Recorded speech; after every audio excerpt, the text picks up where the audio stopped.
सगळ्यांना श्रीमंत व्हायचंय, सगळ्यांना यशस्वी व्हायचंय, काहीतरी ग्रेट करून दाखवायचंय. पण कसं? आपल्या पिढीला यशस्वी होण्याचा एकच मार्ग माहीत होता, अजूनही आहे. कष्टाला पर्याय नाही.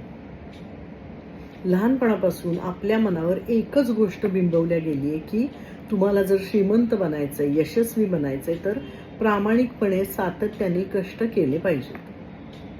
कुठूनही तुम्ही रातोरात अमीर बनणार नाही.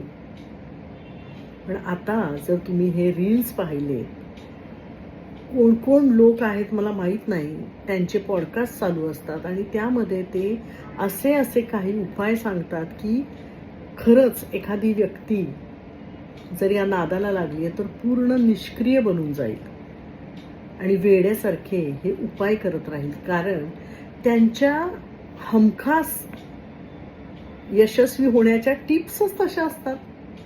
कुठे कापूर जाळा, कुठे आकडे लिहा, कुठे भिंतीवर काही चित्र लावा, दरवाजाच्या बाहेर काही दिवे लावा, अनेक. म्हणजे आता मी इतके सगळे बोलूही शकत नाही, पण जेव्हा जेव्हा मी हे रील्स पाहते मला फार आश्चर्य वाटतं, नवल वाटतं. कोणत्या तरी देशात या गोष्टींवर बंदी आली.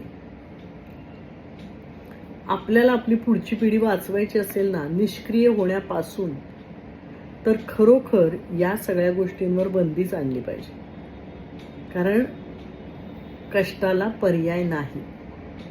हे प्रत्येक काळातलं सूत्र आहे, त्याला आपण चॅलेंज करू शकत नाही. तुम्हाला यशस्वी व्हायचंय, श्रीमंत व्हायचंय, स्वतःचं नाव लौकिक मिळवायचं आहे तर तुम्हाला प्रामाणिकपणे सातत्याने कष्ट केलेच पाहिजे.